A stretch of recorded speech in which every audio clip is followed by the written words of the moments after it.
I need the scoop.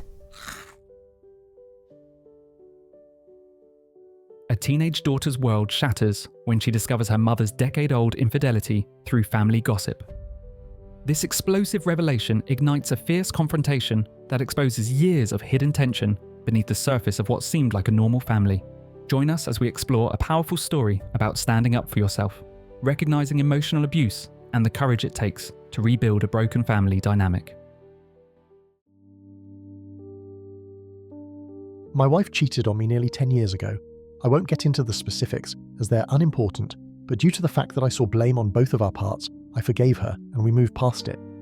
My daughter is 16 years old, and she only just found out about the cheating from my mother-in-law, who seems to have decided she was old enough to hear the family gossip, and that she would be mature enough not to confront her mother about it. Initially, my wife thought I had told our daughter, and came into my office where I'd been working to ask me what the hell I was thinking, and if I was trying to destroy their relationship. She and my daughter have been strained for a couple years now, with lots of arguing on both sides. My wife refused to believe that I hadn't said anything at first until my daughter entered the room and joined in on the screaming that I was too weak and her own mother had sold her out. The fighting went on for a long time, and honestly I may as well have not been there for all the good I did. I tried to step between them when I was concerned, but that only ended with some ringing in my ear. Eventually my wife left to cool off, and my daughter and I could talk. She wasn't happy with me either, and didn't hesitate to tell me so, but she wasn't screaming or throwing things anymore, so I just let her get it out. She asked me why I stayed, and I was honest, that I was no perfect husband, and I decided not to end my marriage, break up our home, and destroy her childhood for something that I held blame in as well. The entire time I was speaking, she just kept watching me with this sad face that made me uncomfortable, but when I finished, she just shook her head and said that I needed to leave my wife, and that the cheating wasn't the only issue. She started bringing up every insignificant flaw my wife has. She brought up my wife getting angry at me because I'd put too much creamer in her coffee, for example. Just trivial things. I told her as much, but she just kept shaking her head. It ended up turning into an argument where she insisted I was some sort of victim, and she even started making some kind of getaway plan for me. I kept trying to talk her down, but that was going nowhere. I first tried calling my wife, but found my call went straight to voicemail, so I called my mother-in-law to inform her of the situation. My wife had already made it there, and planned to stay overnight to calm down, because she didn't want to see either of our faces.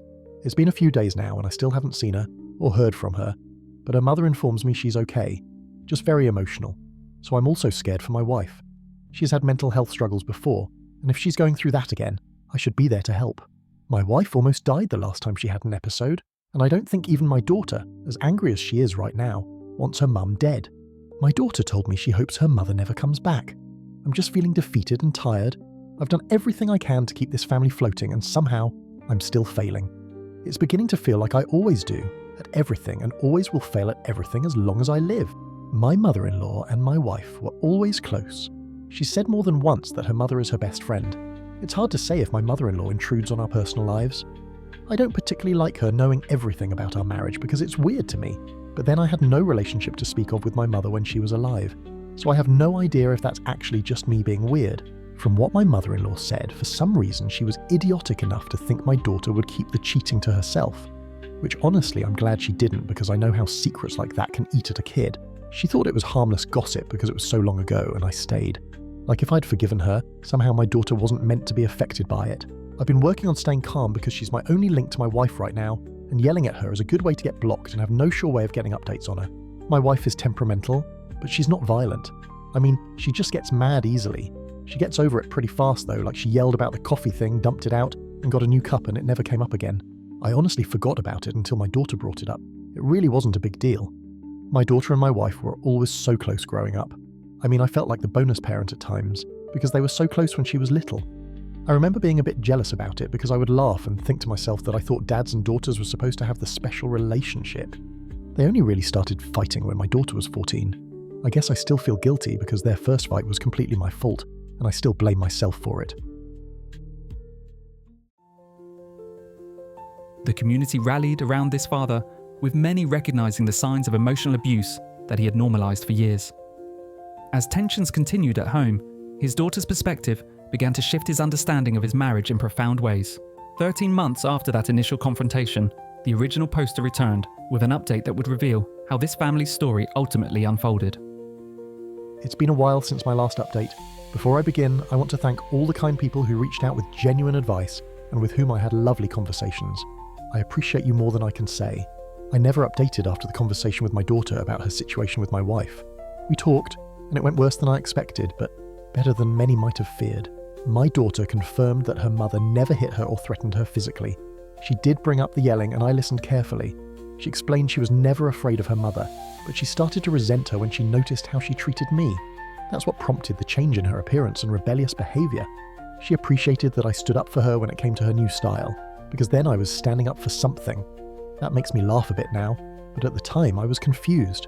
We talked for a long time, and she said she thought maybe she could get over the resentment she had for her mother if she didn't have to see the way she treats me. I didn't much like that perspective at the time, and I admit I argued that I was an adult and she didn't have to fight my battles for me. My daughter said something like, "If I don't, who will?" And it just stopped me in my tracks, because my only answer, "Sometimes you have to pick your battles," sounds weak when you pick none of them. I still intended to try to work on my marriage, despite what others had advised. I really hoped to turn things around because of their previous relationship, and frankly, how much I still loved my then wife. But then she didn't come home for weeks. I don't know if it was my daughter's needling, or the fact I could tell she was upset at being abandoned by her mother at the first sign of trouble. But one day I eventually reached out and asked my ex-mother-in-law when my wife was going to come home and act like an adult. I was told she was looking into divorce attorneys, and that if I wanted her back, I should really work on getting my daughter to apologise. It all felt so manipulative, and I just became furious. I hung up and spoke to my own lawyer.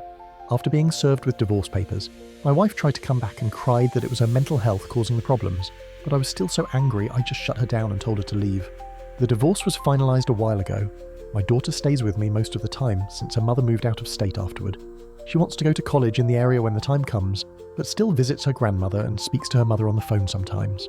As much as I hate to admit it, their relationship is actually improving since the divorce.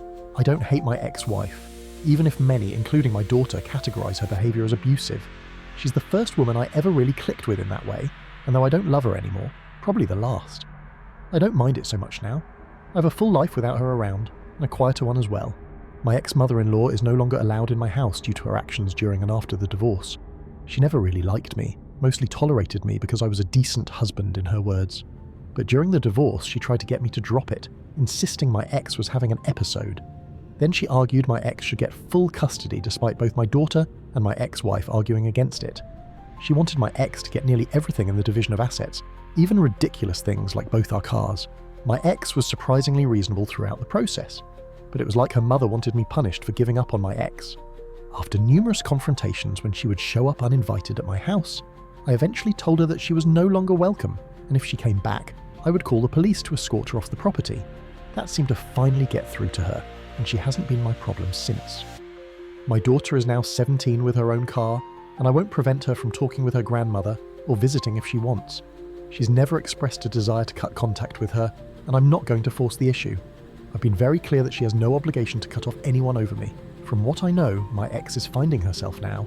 Good for her, I never even knew she was lost. My daughter is a strong young woman, stronger than I ever was or ever will be. I'm more proud of her than I can possibly explain, even without this situation. She's the best part of my life, and to quote the old saying, when I count my blessings, I count her twice. Sometimes the most painful revelations lead to the most necessary changes in our lives. If you've ever struggled to recognize unhealthy relationship patterns or found the strength to break free from them, share your thoughts in the comments below. Subscribe to follow more stories of family transformation and personal growth, and check out our other videos about finding peace after difficult life transitions.